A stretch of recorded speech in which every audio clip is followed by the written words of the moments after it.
Thank you. I'm not a marine biologist. In fact, I joined marine conservation only 9 years ago. At the time, the Nature Conservancy wanted to bring the human dimension and the governance aspect into the marine conservation work that we were doing in Indonesia. So before then, I didn't dive, I didn't snorkel, I've never been out in the ocean, I wasn't a strong swimmer, and I'm still not a strong swimmer now, but don't tell my boss that. So when I joined the Nature Conservancy, my boss said, we're going to Raja Ampat in a few weeks. My boss is sitting there, sorry. So he told me, we're going to Raja Ampat in a few weeks. So I was like quickly getting my diving certificate. And then a few weeks later, we went to Raja Ampat. My God, the magical of underwater world. I fell in love. And then I also saw how the local people depend very much on the ocean for their food and for their livelihood. So today I'm going to share with you a story about how a group of people from different backgrounds, different organizations have banded together working with the local communities to save this amazing place called Raja Ampat and sustain the livelihood of the local communities. Let me take you to Raja Ampat. It is at the heart of an area called the Coral Triangle, an area where scientists have found more fish and more coral per unit area than anywhere else on Earth. Raja Ampat consists of around 1,500 islands, 50,000 people spread across 96 villages. They belong to 12 different clans, and these clans have a very strong cultural connection to the ocean. In Raja Ampat, we can find more than 1,500 fish species, more than 600 coral species, or about 75% species that are known to man. Just to give you a comparison, this is about 10 times more than what can be found in the Caribbean. We have also found more than 40 saltwater lakes, and some of these lakes have stingless jellyfish. The only other country you can find this type of lakes with this stingless jellyfish is in Palau, and one other location in Indonesia. Whales, dolphins, all kinds of sharks, carpet sharks, mantas, both oceanic and reef manta, sea turtles, pygmy seahorse, nudibranch, giant clams, all sorts of wonderful creatures can be found here. My God, I can't believe I know all of that now. Not only under the water, above the water, Raja Ampat is just as spectacular.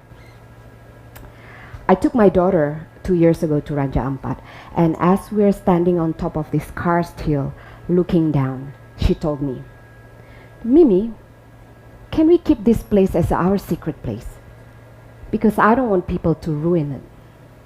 So I guess this 8-year-old, who's always been in the city and never been out in nature, was in a way smarter than many of us, because then she realized already how big of an impact that humans have on nature, and that it is important for us to manage it in such a sustainable way.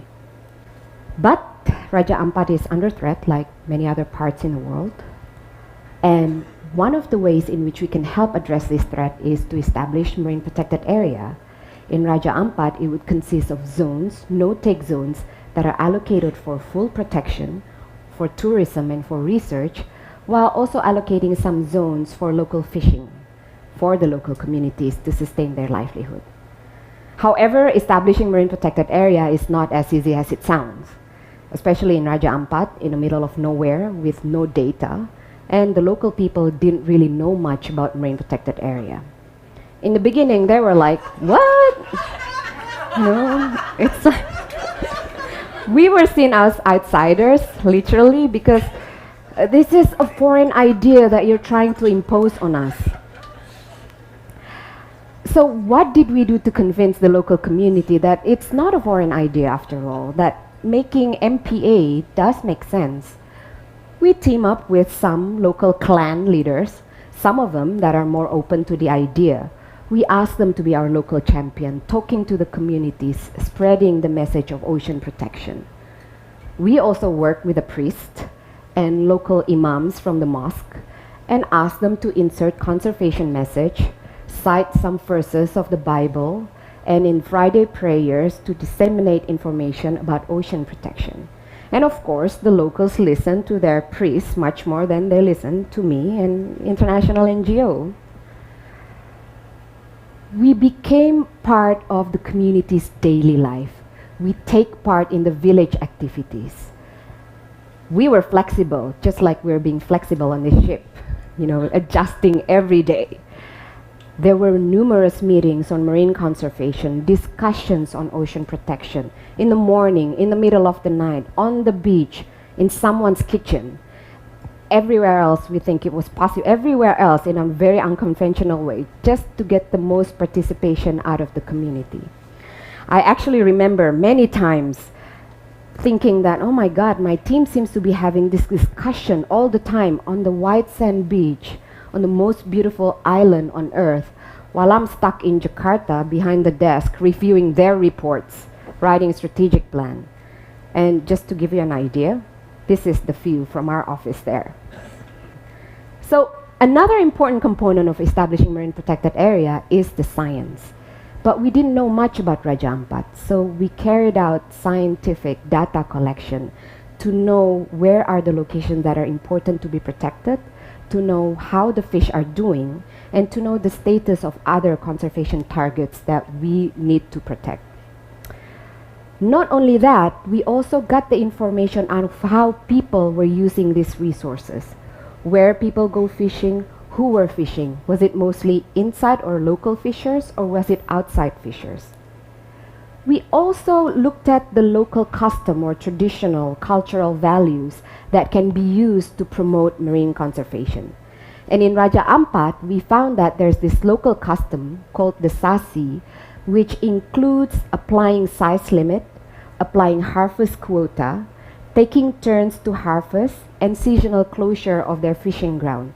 And this is very similar to modern day fisheries management. We make a point of asking the women as well, the women of the village, because they're often unheard and not included in decision making about natural resource. So this is the map. The yellow part is the location that is according to science need to be protected. Now, these are the location that belongs to the clan or their fishing grounds that are important for them because they do some fishing there. As you can see, some of this location overlap. And so there comes the long process, and I mean very long process of negotiation, consultation, bargaining with the communities. One of the things that we found very effective in negotiating with the community is that we included the SASI into the formal Marine Protected Area zoning plan. This seems to be very popular with the community because they felt like their custom were included formally, acknowledged formally into the Marine Protected Area. They felt sense of ownership and they felt empowered because now they also get to participate in the management of the fisheries and other resources there. Here, the area colored in red is the no-take zone, so is the orange one, and the yellow is the area for the SASI or specific clans to fish using only specific technique. Because using SASI we found to be very effective, we learned that bringing the science closer to the people is most powerful when people participate and when people understand the reasoning behind it. So we get more community members on board, excuse me, and help us to collect data so they can see with their own eyes who were fishing in their waters. We also train the youth to get them more engaged in the science.